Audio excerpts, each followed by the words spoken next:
Dikisahkan, ada seorang laki-laki yang bernama Abu Nasr As-Soyad. Dia hidup bersama istri dan anaknya dalam kemiskinan. Pada suatu hari, dia berjalan di jalan dalam keadaan yang sangat sedih, disebabkan istri dan anaknya yang terus menangis karena kelaparan. Maka kemudian dia melewati Syekh, salah satu dari ulama muslim, dan dia adalah Ahmad bin Miskin, salah satu pemuka tabi'in. Lalu dia berkata padanya, "Wahai Syekh, aku sudah lelah." Maka Ibnu Miskin berkata padanya, "Jangan banyak bicara. Ayo, ikut aku ke laut." Mereka berdua pun pergi ke laut. Kemudian Ibnu Miskin berkata padanya, "Solatlah 2 rakaat." Maka dia pun solat. Kemudian dia berkata padanya, "Bacalah yang mudah bagimu dari kalamullah dan katakanlah Bismillah." Maka Abu Nasr membaca yang mudah baginya dari Al-Quran. Lalu dia mengucap Bismillah. Kemudian dia melemparkan jarinya. Maka selang beberapa menit keluarlah ikan yang sangat besar yang belum pernah dia lihat sebelumnya. Lalu Ibnu Miskin berkata padanya, "Mari kita pergi dan menjualnya. Dan dari hasilnya belilah makanan untuk keluargamu." Maka Abu Nasr pergi dan menjualnya di pasar. Dan dari hasilnya dia membeli 2 buah roti. Yang pertama roti dengan daging dan yang satu lagi dengan manisan. Dan Abu Nasr memutuskan pergi untuk memberikannya pada Syekh Ibnu Miskin. Lalu dia memberinya 1 roti. Syekh Ibnu Miskin melihat ke Abu Nasr dan dia lalu berpikir sejenak. Kemudian dia tersenyum sambil berkata, "Kalau kita memakannya untuk kita sendiri, sungguh ikan tadi tidak akan keluar. Sesungguhnya Syekh melakukan kebaikan untuk kebaikan dan tidak menunggu imbalannya." Kemudian dia mengembalikan roti itu,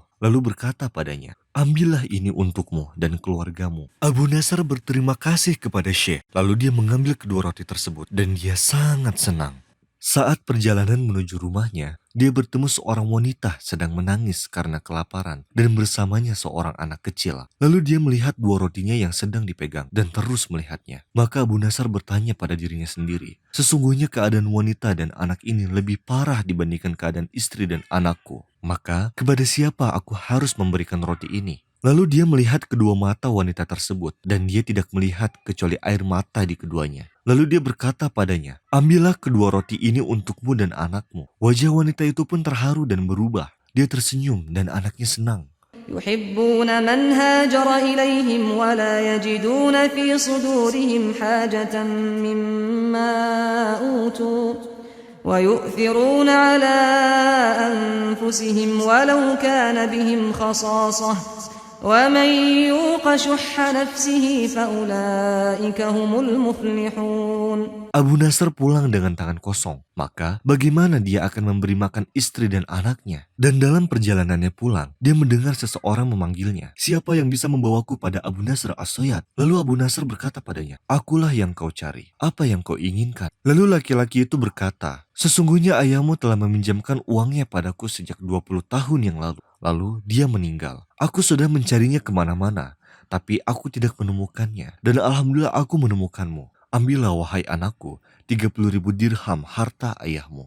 Berubahlah Abu Nasr As-Soyad dalam beberapa saat menjadi kaya raya setelah miskin. Dan dia pun memiliki rumah dan bisnis dagang. Dan juga dia bersedekah dengan 1.000 dirham dalam satu kali sedekahnya sebagai tanda syukurnya kepada Allah. مثل الذين ينفقون أموالهم في سبيل الله كمثل حبة أنبتت 7 سنابل في كل سنبلة 100 حبة والله يضاعف لمن يشاء والله واسع عليم. الذين ينفقون أموالهم في سبيل الله ثم لا يتبعون ما أنفقوا منا ولا أذى لهم أجرهم عند ربهم ولا خوف عليهم ولا هم يحزنون.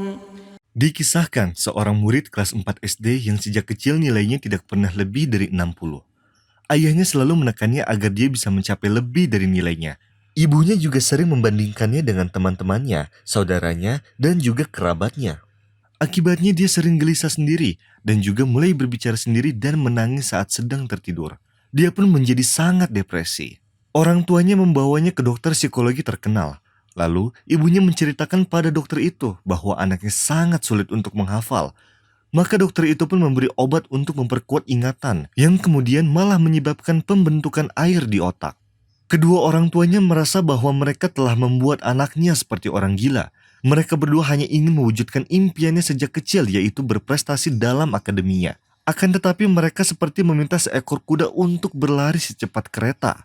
Maka dari itu ayahnya merasa seperti anaknya telah hilang darinya. Terlebih setelah temannya imam masjid berkata, Rasulullah Shallallahu Alaihi Wasallam telah mengajarkan kita untuk merangkul anak kita dan menerima apa adanya. Maka diriwayatkan dari Abu Hurairah radhiyallahu anhuma, dia berkata, Nabi Shallallahu Alaihi Wasallam menerima Hasan bin Ali radhiyallahu anhuma dan dia bersama Aqra bin Hasib. Lalu Aqra berkata, sesungguhnya aku memiliki 10 anak laki-laki dan aku tidak menerima mereka satupun. Maka Rasulullah Shallallahu Alaihi Wasallam melihat padanya lalu berkata, barang siapa yang tidak menyayangi maka tidak disayangi. Maka janganlah kau terlalu menekan anakmu, atau dia akan lelah sendiri dan kau harus membayar untuk pengobatannya. لقد كان لكم في رسول الله أسوة حسنة لمن كان يرجو الله واليوم الآخر وذكر الله كثيرا. Anak-anakmu adalah rezeki dari Allah, maka terimalah rezekimu, anak-anakmu dengan ridho dan berjuanglah dalam mendidik mereka seperti yang Allah ridhoi. Dan yakinlah bahwa rezeki mereka ditanggung Allah, dan ini adalah kehidupan yang hanya satu kali. Maka bersenang-senanglah dengan anak-anakmu dan terimalah mereka dengan segala keadaannya. Ayahnya pun yakin dengan perkataan temannya dan memutuskan untuk mengubah cara yang sadis terhadap anaknya. Dia pergi mengunjungi putranya di sekolah dan meminta izin pada guru untuk mengucapkan beberapa kata pada putranya di depan teman-temannya. Kemudian ayahnya berdiri di depan para murid lalu memanggil anaknya dan memegang lengannya lalu berkata kepada teman-temannya, "Ini anakku dan aku sangat mencintainya. Dia rajin dan selalu menghafal. Sekecil apapun nilai yang didapat, tetap saja cintaku di hati lebih besar. Dan walau dia dapat nilai jelek, dia tetap anakku. Dan mulai hari ini aku akan menerapkan aturan bahwa seseorang harus mencoba meskipun dia tidak sukses. Jika dia belajar dan mendapat nilai bagus, dia adalah anakku dan cintaku. Dan jika dia belajar namun gagal, dia tetap anakku dan cintaku. Aku ingin kalian semua memaafkan atas apa yang aku lakukan padanya di masa lalu." Kemudian ayahnya mencium kepala anaknya di depan teman-temannya. Lalu air mata mengalir dari mata ayah dan putranya, membawanya ke pangkuan ayah. Kemudian semua murid bertepuk tangan kepadanya. Dan setelah hari itu, ayahnya pulang ke rumah dengan nyaman.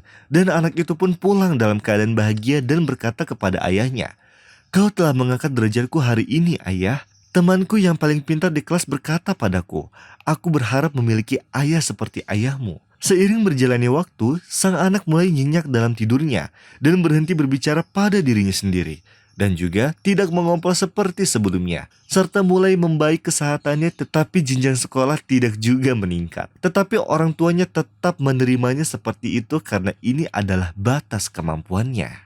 يا أيها الناس اتقوا ربكم الذي خلقكم من نفس واحدة وخلق منها زوجها وبث منهما رجالا كثيرا ونساء واتقوا الله الذي تساءلون به والأرحام إن الله كان عليكم رقيبا. Hiduplah seorang wanita dari keluarga miskin. Ia lelah dengan kemiskinan dan memutuskan untuk mendapatkan uang dengan cara apapun. Hingga suatu hari, dia menerima undangan pernikahan temannya saat sekolah dulu. Maka, ia pergi dan bayang-bayang tentang ide untuk mendapatkan uang dengan cara apapun terus mendominasi pikirannya. Ketika ia memasuki ruangan, ia menemukan wanita berhias emas berlian di tangan, leher, dan di atas kepalanya. Dan dari sini ia merasakan bahwa kesempatan berharga yang dinantikannya datang. Pada saat itu, muncullah ide jahanam untuk mencuri perhiasan gadis-gadis kecil. Maka, ia bergegas pergi dari aula menuju toko grosir terdekat dan membeli beberapa permen yang disukai anak kecil. Ketika dia kembali, dia mendekati seorang anak yang umurnya belum sampai 4 tahun dan memakai banyak emas. Maka dia menyibukkannya dengan kata-kata dan memberinya makanan sambil mengambil gelang dari tangannya, lalu bergegas keluar dari aula. Pada paginya, dia menjual gelang itu dan ketika dia melihat uang di tangannya, ia memutuskan untuk mencobanya kembali. Dia biasa memasuki pesta pernikahan dengan para tamu undangan seolah-olah diundang. Lalu, mengulangi percobaannya berkali-kali sepanjang tahun tanpa merasa bersalah dalam hati ataupun menyesal.